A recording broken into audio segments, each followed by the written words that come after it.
Yeah. No. Okay. Hello. Good morning, everyone. Happy Sunday. So I don't have slides. It's just gonna be me. You gotta have to look at me the whole time. All right. So before we start, I want to do a little exercise. Not physical exercise, but a mental one. So everyone, I need everybody to participate in this, okay? Everybody, look at me. Hey, you looking? Come on, yeah. All right, so I need everyone to grab an object. Anything you can fit in your hands. Just grab something. It can be from your purse. It can be your purse. It can be your whole purse. It can be so not someone else, but like a phone, like a water bottle, like a jacket. Anyway, anything. It can be anything. Does everyone have something? David? Okay. Yeah. Come on. I want everyone to participate. Uncle Pablo, where's your thing? Okay. Do you have something? Yeah, okay. Phone. Lots of phones. Interesting. All right. Good. Phones, water bottles, cups, I see. Okay. Now, I want everyone to hold it and close their eyes. Okay? Everyone participate. I'm looking at you, Josh. Close your eyes. Okay, good. All right. Now, I want you to be aware of this object. How it feels, okay? I'm going to ask you a series of questions and just kind of, you don't have to answer them out loud, but just be aware of it, okay? So first, how does it feel? Is it smooth? Is it rough? Are there any textures on it? Are there any crevices or sharp points, or is it all round? What material is it? Is it like a metal or plastic? Is it a fabric? Do you feel the fibers? When you shake it, does it have a certain weight to it? How heavy does it feel? Can you feel its heftiness, or is it very light? Can you feel the gravity of this object pulling towards the ground? How heavy does it feel? Is it easy to bounce up and down, or has some resistance? What's its temperature? Is it warm to the touch? Is it cool to the touch? Is it affected by your body temperature? Is it warm in some places or cool in others?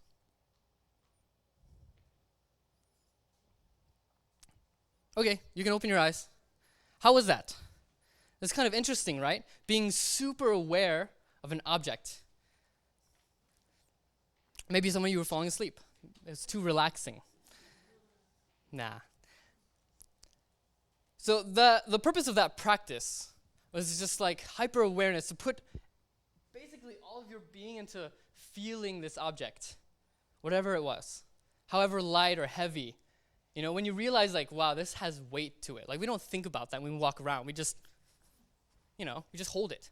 But then we think about how heavy something is, or the temperature. It really brings us into a certain state of, like, this is a thing I'm holding.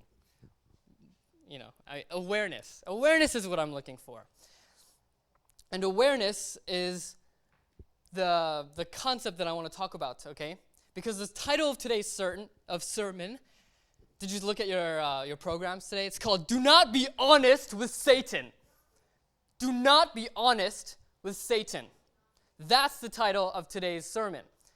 Now it's like an obvious, like, duh, or maybe it's like, what does that mean? That's a very strong title, isn't it? Because hopefully through that exercise you're able to experience some higher level of awareness, right? And we can train that. We can train our awareness.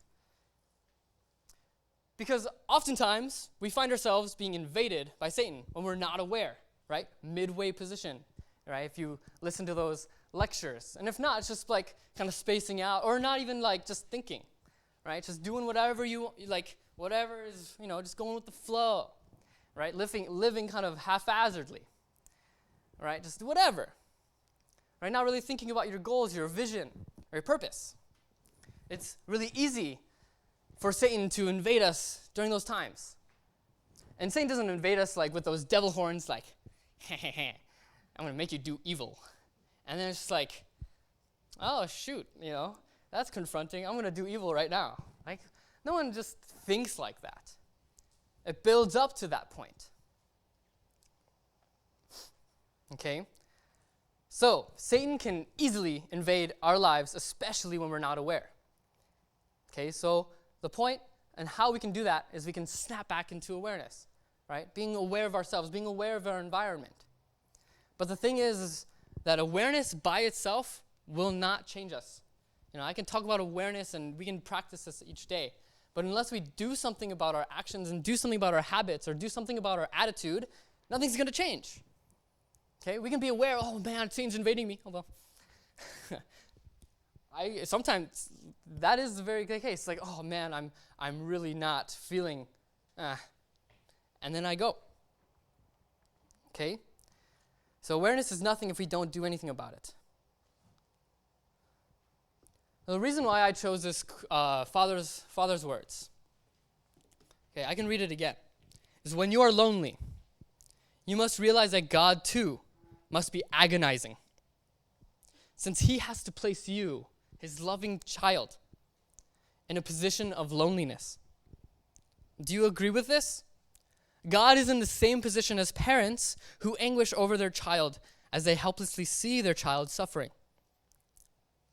Now, I've mentioned this a lot, but I live with my niece and nephew. And, I see the behaviors of their parents, right? My sister and my brother-in-law. And it's like little things, right? They protect them in a way. Oh, stop, no, don't get on there, right? Please, no, like get off the table, you're going to fall, right? The children often find themselves in pretty dangerous situations a lot of the time. And they need that protection. I mean, like if they fall, they can really get hurt. And oftentimes, well, not often, but sometimes, the parents can't get there in time and they fall and they get hurt. But that's just how parents are, right? Protect their children. And sometimes maybe that protection can go a little too far, right? And a lot of, wow, this is not part of my sermon, but the point, there's like this account that I followed on Instagram like a while ago, and it's a cooking channel, and a mother cooks with her 2-year-old daughter. It's really cute, such a cute, but the little girl is learning how to break an egg, right? And, breaking an egg and failing, it's a mess, right? The yolk gets everywhere, the shells are everywhere. It's gross. And so obviously, right, there's like, you can see the mother's urge to like help do it for the child, right? The child's like, look at this egg. Whoa, what's this? It's like, don't let go, right? But then you see the child like hit it and hit like really hard, and you see the mother going like, oh my gosh, but she's holding herself back. And then there's a really cool moment in this one video. It sticks out. But the child just like, it clicks for the child. You see it. Just click, right? She hits the egg, and then it breaks perfectly, and then she splits it, and it's done. It's perfect. She did it all by herself without the mother's interference.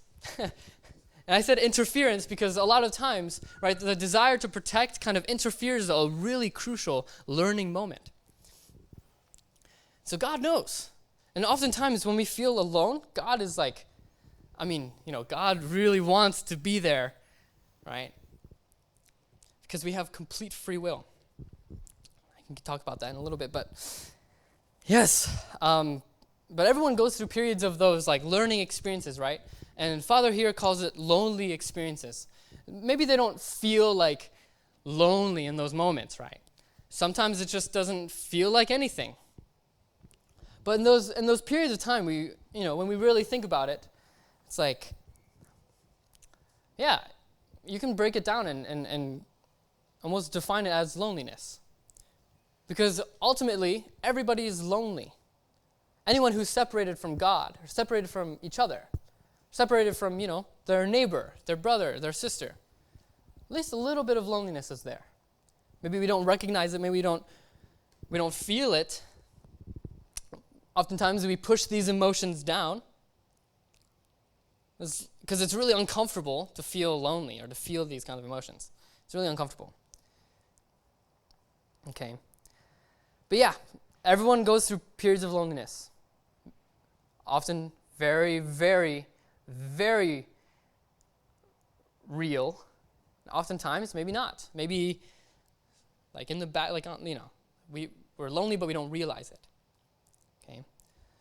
So if I were to ask you, how are you to make, if you were to make someone like a patient person, what would you do?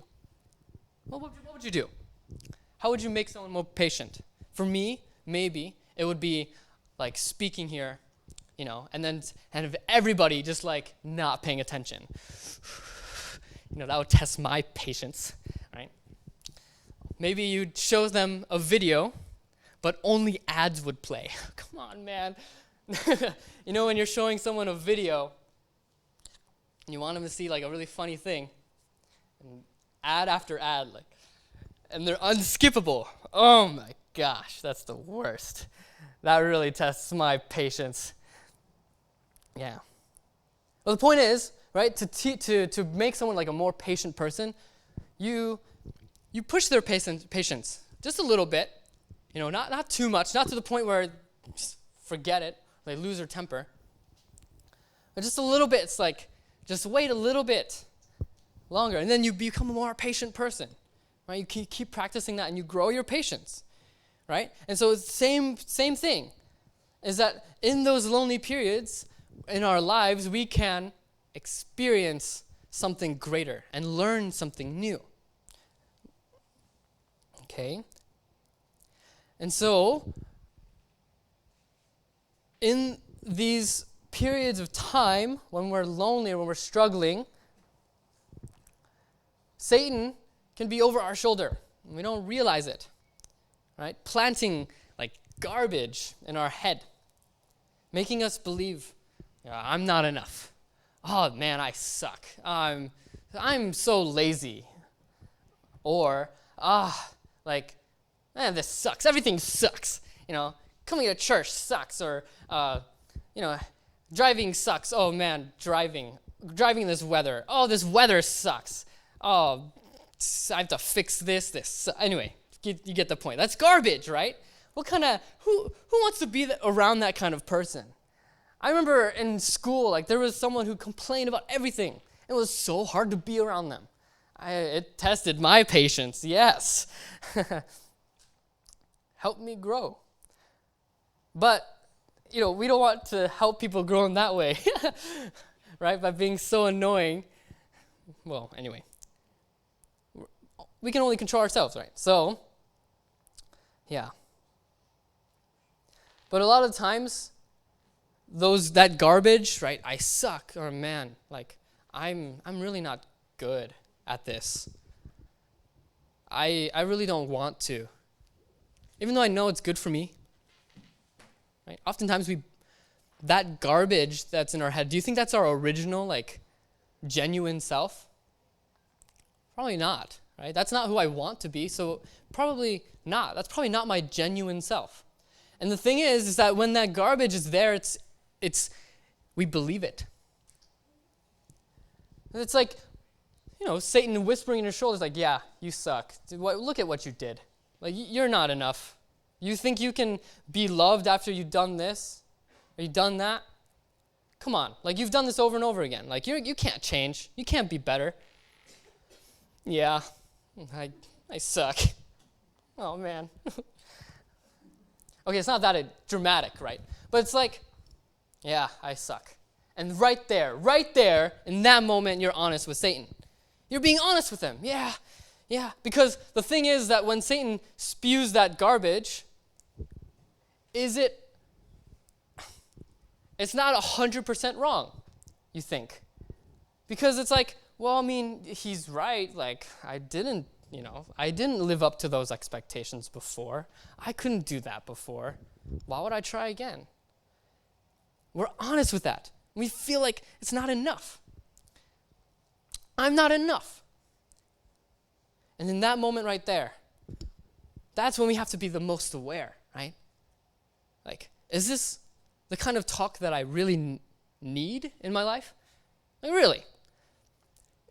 There's a lot of like motivational videos like, your life is less valuable than a summer ant, right? Like that kind of talk is like, all right, I'm motivated, I'm going to be better, But there's a different way to motivate ourselves to the point where it's like,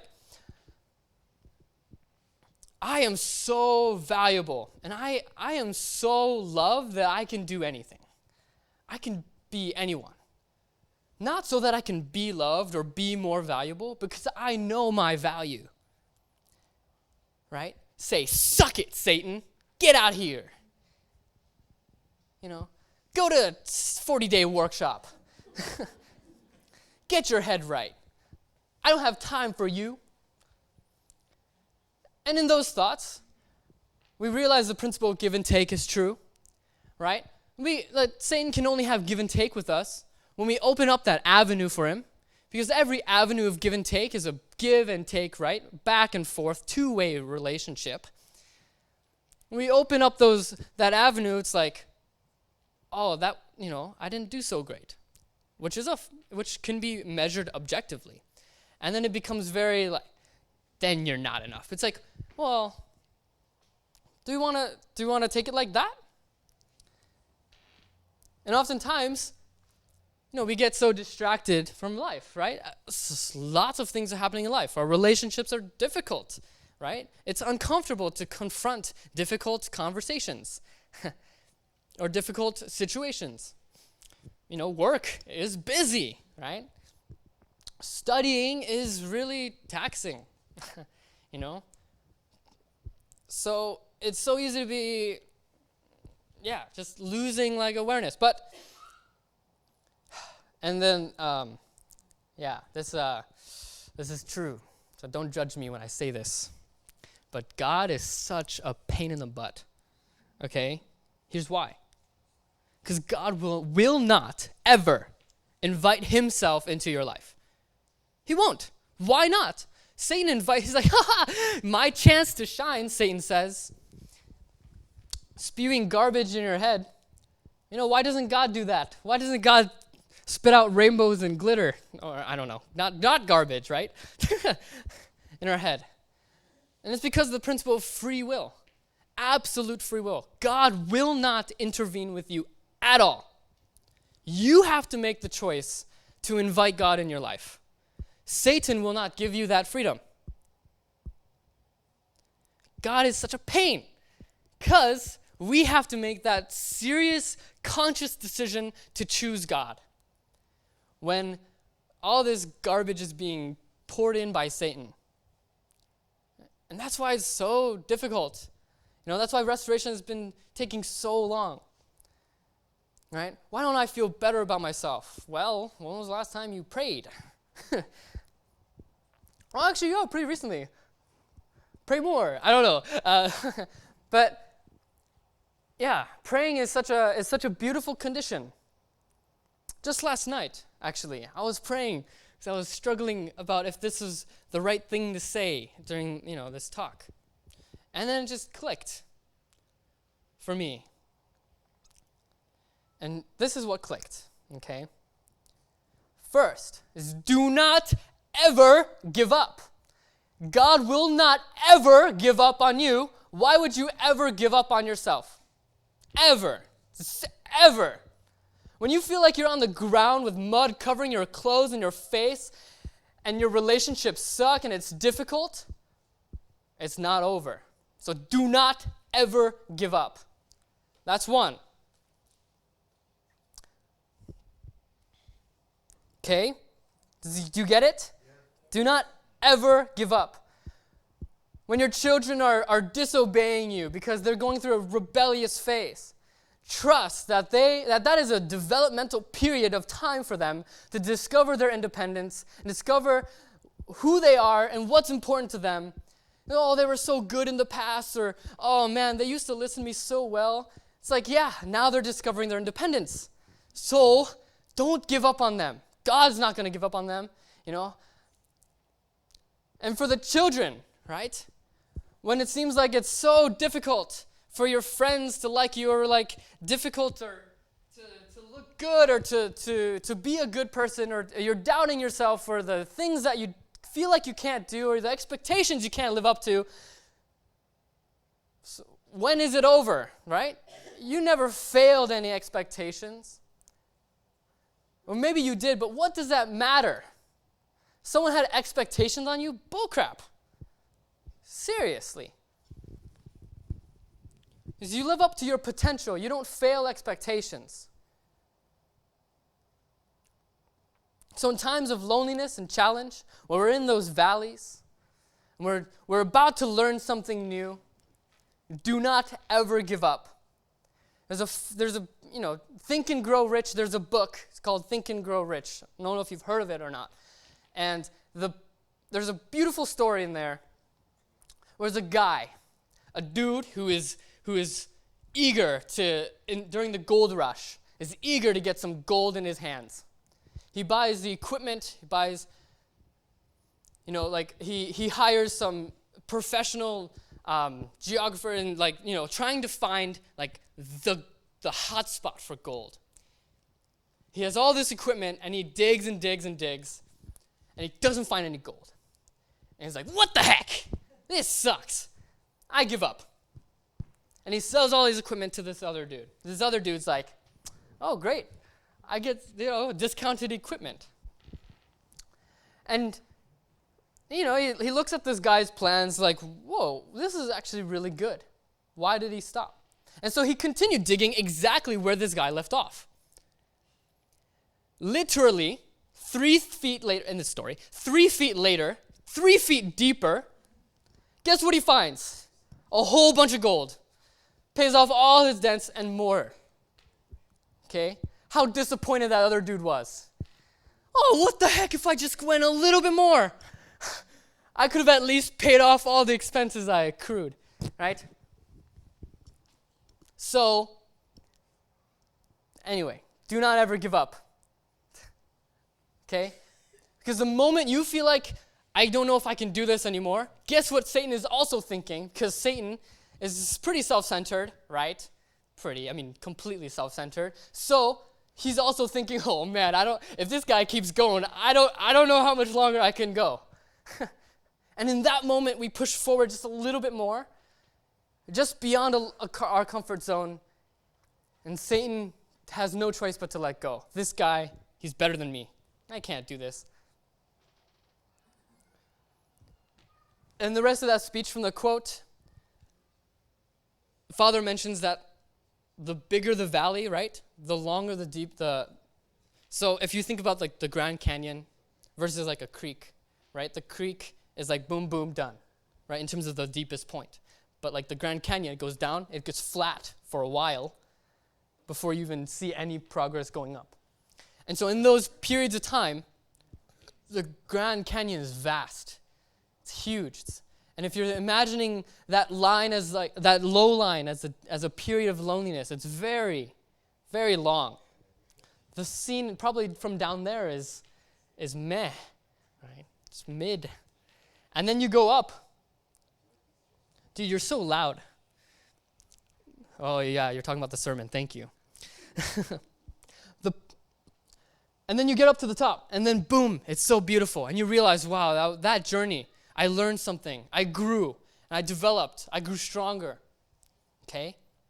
So the longer the period of loneliness, the more capable you can be. You are going through that moment. Okay? And then we forget that God loves oftentimes. We forget God loves.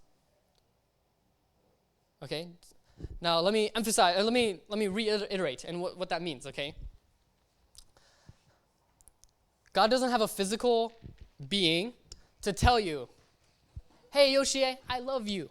God can't do that. He doesn't have the physical capabilities, right? We have to set some serious conditions to get like a John the Baptist, like dove coming down. It's like, you are my daughter, you are my son, I love you, right?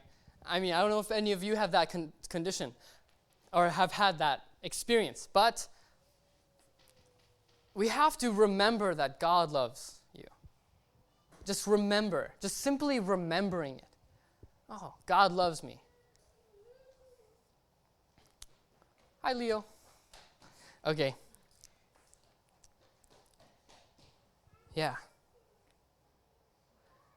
Third is that we have to realize and recognize that the beauty of our senses. Okay, when we went through that exercise earlier, right? I mean, it was really cool to feel like, the object, how smooth it was, how the temperature of it, the heftiness of it. And actually being like aware of those of our senses is so beautiful, right? The sunset or the rain, the clouds or the sun, the grass in our toes or the sand, or how cold, or sometimes it's so cold it kind of hurts. Or maybe it's warm and it feels really good, or it's too hot and it's like ouch, ouch, ouch, ouch. But understanding those feelings and being really aware and grateful for them is the best way to experience God's love. So imagine, right? It's like being grateful is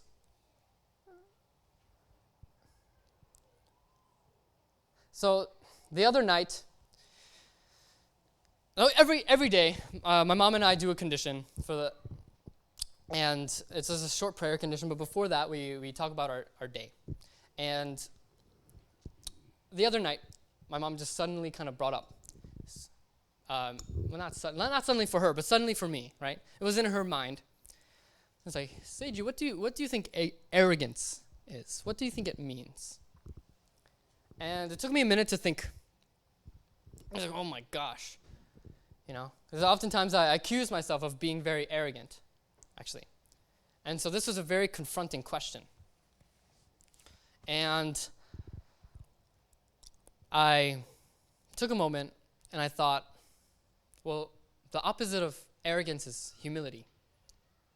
Like being humble is the opposite of being arrogant. And I thought, what is the essence of being humble? What do you think it is? What do you think? I'm sorry? Knowing who you are? Yes. Any other answers? Or are you just waiting for me? Okay. All right. So knowing who you are. And I think even deeper than that too is simply gratitude.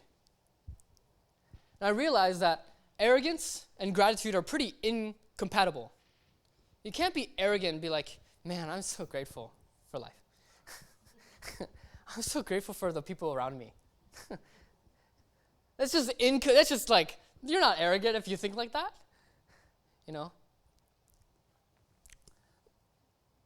So simply, arrogance, the opposite of arrogance, and knowing what arrogance is then, right? If humility and gratitude are the opposite of arrogance. And arrogance is complaint, self-centeredness, right? Not knowing who you are. A lot of times arrogance stems from insecurity because there's nothing to be grateful for. So imagine, right? Just think, wow, what would it look like for me to be grateful every day? Just once or twice. To be like consciously like, and more than just like, yeah, I'm grateful for the nice weather. Well, I mean, the weather's pretty cloudy. Oh, I like cloudy weather. Okay. But like, the people in your life, the experiences you've had, or the experiences you're going to have. When I really think about it, like every time, it's like I'm so grateful for being born as a second gen. Because nowhere else in my life do I recognize how deep I think. This isn't normal. Right? should be, I feel, to simply just be like, yeah, the purpose of life and happiness and like it's more than just pleasure. It's more than just, these surface level things. It's more than just money. The purpose of the things that I can do, right? It's so much deeper than that. And we can feel like, yeah, our faith can carry us so far. So I have an action step for you, okay? Because oftentimes we have to remember, right? The point is we have to remember God loves you. You can't just, because God won't invite himself. You have to invite God. So next time you're at a red light, you're just like waiting. Maybe listening to music, just waiting for the light to turn green. Some people go on their phones. I think that's bad. Well, I don't think that's very productive. You're just waiting for the light to turn red. Just think, God is with me right now. Wow. Just in that moment, like, you got a second, right? What are you thinking about when the light is red? Well, I don't take note of those thoughts. But, every time, God is always with you, right? He always wants to be with you. And is waiting for you to invite him, right? God could be right next to you, but you have to pull him in to your heart. And think, next time you're waiting at a red light, maybe every time you're waiting at a red light, maybe Tuesday, you're on your way home from work. It's like, oh yeah, red light, God. Stop and wait and think about God, right? But just take a moment, right? Light turns green, forget about it, that's okay because you took a moment to think, right? Oh, God is here with me. So that's what I want you to practice. And that's what I'm going to ask you about next week. Okay? Hey, what did you think about during a red light? God, yeah. Okay? But yeah, if we take the time to be with God and not honest with Satan, to go through these lonely periods in life with an understanding that it is hard, it is lonely. But just like in the Song of the Garden, the last verse we sang twice, right? Our troubles and our trials here will only make us richer there. Not richer, unfortunately. Maybe sometimes, right? If you have the grit, I guess, if you work hard, but richer in the heart, where it matters. Thank you.